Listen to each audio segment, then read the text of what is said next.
हे परिपूर्ण परमात्मा, विस्माद हो जाना मैं नाद सुन के। नाद चारों पासे फैले होया, पंछियां दे बोल, पशुआं दे नाद, मनुखी नाद, और ऐसा नाद जो अठे पैर ब्रह्मंड दे च गूंज रहा है, जिन्हों प्रभु नाद कहते हैं, और जिसनों गुरबाणी ने इंज फरमान किया है, ठाकुर हमरा सद बोलन था। मेरा प्रभु सदा बोल रहे हैं, सदा बोल रहे हैं।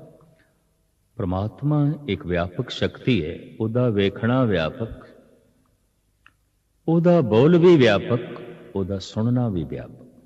जे उदी दृष्टि सारी थां ते है तो उसदे बोल भी व्यापक ने, व्यापक ने।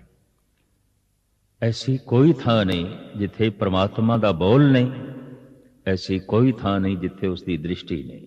पेखत सुनत सदा है संगे, मैं मूर्ख जानिया दूरी रे। दृष्टि उसकी सदा साडे नाल है, उसदे सदा साडे नाल ने, और उसकी स्रोत शक्ति सदा साडे नाल है।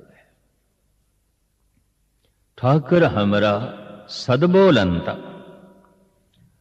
बहरा है मनुख जिन्हों परिवार की आवाज, संसार की आवाज ना सुनाई देवे, और अध्यात्मक तल ते बहरा है मनुख जिन्हों निरंकार की आवाज ना सुनाई देवे।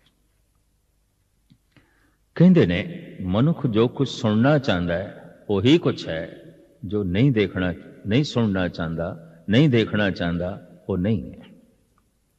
ये हकीकत है। जैसे मजनू लैला तो बिना और कुछ नहीं देखना चाहता, तो उसनों हर पासे लैला ही लैला दिखाई देती है। भगत परमात्मा तो बिना और कुछ भी नहीं देखना चाहता, तो उसनों हस पासे परमात्मा ही परमात्मा दिखाई देता है।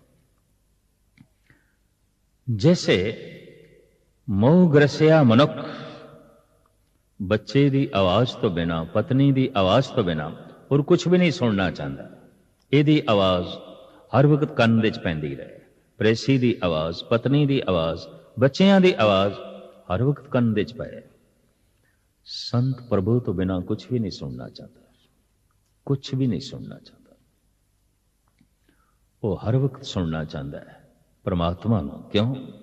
तिसकी सोए सुनी मन हरिया, जन नानक परसन आवे। है उस प्यारे दा बोल ऐसा, किधरे सुनन दिश आ जाए मन बाग हो जाता है। मन खिड़िया हरिया बाग। किसी बाग विच इतनी हरियावली नहीं जो परमात्मा नूं सुन के संत दे अंदर पैदा हो जाती है, भगत दे अंदर पैदा हो जाती है। उसका नाद चारों पासे गूंज रहा है। धन गुरु नानक देव जी महाराज फरमान कर रहे हैं, वाजे नाद अनेक असंखा केते वावण हारे। परमात्मा की आवाज संगीतमई है, उन्होंने सुनना है। गुरु नानक नूं सुनाई दे रहा है। गुरु नानक कहते हैं, हे परमात्मा तू ते साज है, अनेकों तरह के साज, कोई एक तरह का साज। साढ़े देश के ऋषि मुनिया ने पता नहीं कितने साजां नूं जन्म दिता है, और संत जना ने जन्म दिता है। बीणा की जन्मदाती सुरस्ती है। मुरली दे जन्मदाता श्री कृष्ण ने, डमरू दे जन्मदाता शिवजी ने, ढोलक दे जन्मदाता हिंदुस्तान दे भगत ने, रबाब दे जन्मदाता इस्लाम ईरानी सूफी संत ने, सरंदे दे जन्मदाता धन गुरु अर्जन देव जी महाराज ने, एक तारे दे जन्मदाता नारद ने, सारे साज ते संतां ने पैदा किए। जैसे संतां दे बोल ही कोई अपनी जबान नाल बोलन लग पवे, वेद पाठ करन लग पवे, गुरु ग्रंथ साहब दी बाणी पढ़न लग पवे, बाणी गुरु नानक दी पढ़ रहा मैं। इस तरह के साजां दे जन्मदाते संत जन ने, वजांदा कोई कोई पिया। असंत भी वजा सकता है, एक मूड़ भी गुरुआं दी बाणी पढ़ सकता है, ਇੱਕ ਨਾਸਤਿਕ ਵੀ ਮਹਾਂਪੁਰਸ਼ਾਂ ਦੇ ਬਚਨ ਪੜ੍ਹ ਸਕਦਾ ਹੈ, ਇੱਕ ਦੁਸ਼ਟ ਤੋਂ ਦੁਸ਼ਟ ਮਨੁੱਖ ਵੀ ਸੰਤਾਂ ਦੇ ਸਾਜ਼ ਵਜਾ ਸਕਦਾ ਹੈ। ਪਰ ਸਾਜ਼ਾਂ ਦੇ ਜਨਮਦਾਤੇ ਸੰਤ ਜਨ ਨੇ। ਕਿਸੇ ਨੂੰ ਐਸਾ ਪ੍ਰਤੀਤ ਹੋਇਆ ਪਰਮਾਤਮਾ ਦੀ ਸਰੋਤ ਤੇ ਇੱਕ ਤਾਰਾ ਹੈ, ਪਰਮਾਤਮਾ ਦੀ ਸਰੋਤ ਤੇ ਮੁਰਲੀ ਹੈ। ਯਤਨ ਕੀਤਾ ਗਿਆ ਸੰਤ ਜਨਾਂ ਨੂੰ ਜੋ ਪਰਮਾਤਮਾ ਦੀ ਆਵਾਜ਼ ਸੁਣਾਈ ਦੇ ਰਹੀ ਹੈ ਉਹਨੂੰ ਜਗਤ ਨੂੰ ਸੁਣਾ ਸਕੀਏ। ਪਰਮਾਤਮਾ ਦੇ ਜੋ ਬੋਲ ਨੇ, ਪਰਮਾਤਮਾ ਦੀ ਜੋ ਆਵਾਜ਼ ਹੈ ਉਹ ਜਗਤ ਦੀ ਸਰੋਤ ਬਣੇ, ਸੰਸਾਰ ਦੀ ਸਰੋਤ ਬਣੇ। ਔਰ ਜਿਹਦੀ ਸਰੋਤ ਸ਼ਕਤੀ ਇਤਨੀ ਮਹਾਨ ਹੋ ਜਾਏ ਕਿ ਪਰਮਾਤਮਾ ਸੁਣਾਈ ਦੇਣ ਲੱਗ ਪਿਆ, ਸਮਝ ਲਓ ਮਿਲੇ ਹੋਏ ਕੰਨ ਉਹਨਾਂ ਨੇ ਆਪਣੀ ਸਫਲਤਾ ਪ੍ਰਾਪਤ ਕਰ ਲਈ। ਇਹ ਸਰਵਨੋ ਮੇਰਿਓ ਸਾਚੇ ਸੁਣਨੇ ਨੂੰ ਪਠਾਏ, ਸਾਚੇ ਸੁਣਨੇ ਨੂੰ ਪਠਾਏ, ਸਰੀਰ ਲਾਏ ਸੁਣੋ ਸਤ ਬਾਣੀ। ਗੁਰੂ ਅਮਰਦਾਸ ਜੀ ਮਹਾਰਾਜ ਦਾ ਫਰਮਾਨ, ਪਰਮਾਤਮਾ ਨੇ ਇਹ ਜੋ ਕੰਨ ਬਣਾਏ ਨੇ ਸਿਰਫ ਸਤ ਬਚਨ ਸੁਣਨ ਲਈ, ਪ੍ਰਭੂ ਦੇ ਬਚਨ ਸੁਣਨ ਲਈ। ਇਹ ਵਿਅਰਥ ਦੇ ਬੋਲਾਂ ਨੂੰ ਸੁਣਨ ਲਈ ਨਹੀਂ ਬਣਾਏ।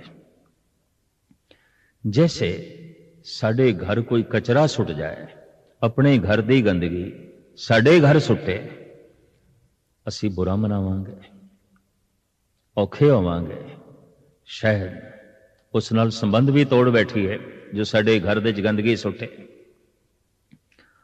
ਪਰ ਕਈ ਦਫਾ ਦੇਖਣ ਦੇ ਚਾਹੁੰਦਾ ਹੈ ਜੋ ਆਪਣੇ ਗੰਦੇ ਬੋਲ ਸਾਡੇ ਕੰਨਾਂ ਦੇ ਰਾਹੀਂ ਸਾਡੇ ਹਿਰਦੇ ਸੁੱਟੇ, ਉਹ ਸਾਡੇ ਮਿੱਤਰ ਕਹਿਲਾਂਦੇ ਨੇ, ਦੋਸਤ ਕਹਿਲਾਂਦੇ ਨੇ, ਆਪਣੇ ਕਹਿਲਾਂਦੇ ਨੇ। ਇਤਨੀਆਂ ਹੀ ਗੰਦੀਆਂ ਗੱਲਾਂ, ਇਤਨਾ ਕੂੜਾ ਕਰਕਟ ਔਰ ਕੰਨਾਂ ਦੇ ਰਾਹੀਂ ਸਾਡੇ ਹਿਰਦੇ ਦੇ ਵਿੱਚ ਪਹੁੰਚ ਰਿਹਾ ਹੈ, ਅਸੀਂ ਪਿਆਰ ਪੂਰਵਕ ਸੁਣ ਰਹੇ ਹਾਂ। ਇਹ ਕੰਨਾਂ ਦਾ ਗਲਤ ਇਸਤੇਮਾਲ ਹੈ। ਕੋਈ ਜ਼ਬਾਨ ਦੀ ਗਲਤ ਵਰਤੋਂ ਕਰ ਸਕਦਾ ਹੈ, ਕੋਈ ਅੱਖਾਂ ਦੀ ਗਲਤ ਵਰਤੋਂ ਕਰ ਸਕਦਾ ਹੈ। ਗਿਆਨ ਇੰਦਰੀਆਂ ਦੀ ਗਲਤ ਵਰਤੋਂ, ਕਰਮ ਇੰਦਰੀਆਂ ਦੀ ਗਲਤ ਵਰਤੋਂ ਹੀ ਮਨੁੱਖ ਨੂੰ ਭ੍ਰਸ਼ਟ ਕਰਕੇ ਰੱਖ ਦਿੰਦੀ ਹੈ, ਜੀਵਨ ਦਾ ਪਤਨ ਕਰ ਦਿੰਦੀ ਹੈ, ਜ਼ਿੰਦਗੀ ਦੇ ਮਕਸਦ ਤੋਂ ਖੁੰਝਾ ਕੇ ਰੱਖ ਦਿੰਦੀ ਹੈ। ਇਸ ਵਾਸਤੇ ਧੰਨ ਗੁਰੂ ਅਮਰਦਾਸ ਜੀ ਮਹਾਰਾਜ ਫਰਮਾਨ ਕਰ ਰਹੇ ਨੇ, ਇਹ ਸਰਵਣੋ ਮੇਰਿਓ ਸਾਚੇ ਸੁਣਨੇ ਨੂੰ ਪਠਾਏ। ਭਾਈ ਸਾਹਿਬ, ਭਾਈ ਗੁਰਦਾਸ ਜੀ ਤੇ ਐਸਾ ਕਹਿੰਦੇ ਨੇ, ਸੁਨ ਪ੍ਰਿਏ ਗਵਨ ਸਰਵਨ ਨ ਬਹਿਰੇ ਭਏ, ਕਾਹੇ ਕੀ ਪ੍ਰੇਮਨੀ ਪ੍ਰੇਮ ਹੋ ਲਜਾਇਓ ਹੈ। ਕੰਨਾਂ ਨੇ ਸੁਣਿਆ ਮੇਰਾ ਪਿਆਰਾ ਦੂਰ ਜਾ ਰਿਹਾ, ਕਿਧਰੇ ਦੂਰ ਜਾ ਰਿਹਾ। ਤੋ ਭਾਈ ਸਾਹਿਬ ਕਹਿੰਦੇ ਨੇ ਕੰਨ ਤੇ ਬਹਿਰੇ ਹੋ ਜਾਣੇ ਚਾਹੀਦੇ ਸਨ, ਇਹਨਾਂ ਬੋਲਾਂ ਨਾਲ ਫਟ ਜਾਣੇ ਚਾਹੀਦੇ ਸਨ। ਇਹ ਬੋਲ ਕਿਵੇਂ ਸੁਣੇ ਗਏ, ਕਿਉਂ ਸੁਣੇ ਗਏ? ਐਸੇ ਬੋਲ ਜੋ ਵਿਛੋੜਨ ਲੱਗੇ ਨੇ, ਪਰ ਐਸੇ ਬੋਲ ਸਦਕੇ ਜਾਂਦੇ ਨੇ ਭਗਤ ਲੋਕ, ਸੰਤ ਜਨ, ਜਿਨ੍ਹਾਂ ਨੂੰ ਸੁਣ ਕੇ ਹਿਰਦਾ ਬਾਗ ਬਾਗ ਹੋ ਜਾਏ। ਤੋ ਮੈਂ ਅਰਜ਼ ਕਰਾਂ, ਬ੍ਰਹਿਮੰਡ ਦੇ ਵਿੱਚ ਪਰਮਾਤਮਾ ਦਾ ਨਾਦ ਗੂੰਜ ਰਿਹਾ।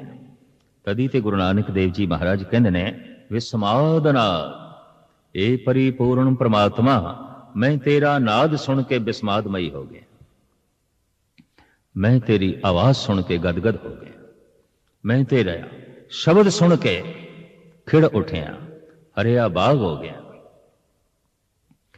ਇਹਦਾ ਮਤਲਬ ਹੈ ਸਰੋਤ ਸ਼ਕਤੀ ਦੇ ਵਿੱਚ ਬੜੀ ਗਹਿਰਾਈ ਚਾਹੀਦੀ ਹੈ। ਕਹਿੰਦੇ ਨੇ ਜਿਸ ਦਰਖਤ ਨੇ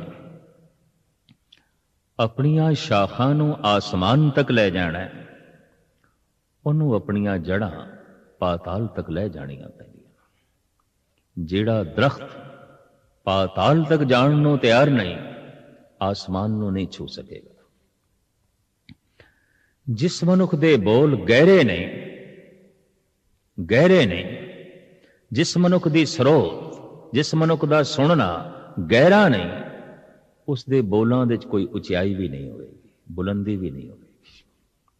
ਉੱਚੇ ਬੋਲ ਉਸੇ ਦੇ ਹੁੰਦੇ ਨੇ, ਉਸੇ ਦੇ ਬੋਲ ਆਸਮਾਨਾਂ ਨੂੰ ਪਾੜ ਕੇ ਅੱਗੇ ਨਿਕਲਦੇ ਨੇ।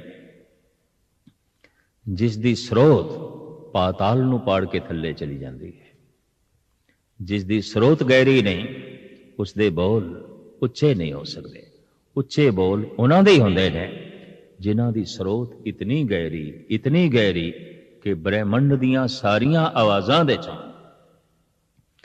ਬ੍ਰਹਿਮੰਡ ਦੇ ਉਹ ਨਾਦ ਜੋ ਜ਼ਰਰੇ ਜ਼ਰਰੇ ਵਿੱਚ ਵਿਆਪਕ ਹੈ, ਸੁਣ ਕੇ ਉਹਨਾਂ ਦੇ ਅੰਦਰੋਂ ਜਿਹੜੇ ਬੋਲ ਨਿਕਲਦੇ ਨੇ ਆਸਮਾਨੋਂ ਨੂੰ ਛੂੰਦੇ ਨੇ।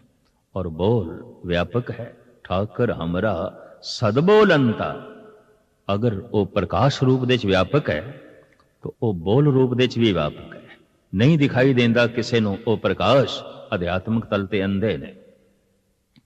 ਨਹੀਂ ਸੁਣਾਈ ਦਿੰਦਾ ਕਿਸੇ ਨੂੰ ਉਹ ਬੋਲ, ਅਧਿਆਤਮਿਕ ਤਲ ਤੇ ਉਹ ਬਹਿਰੇ ਨੇ।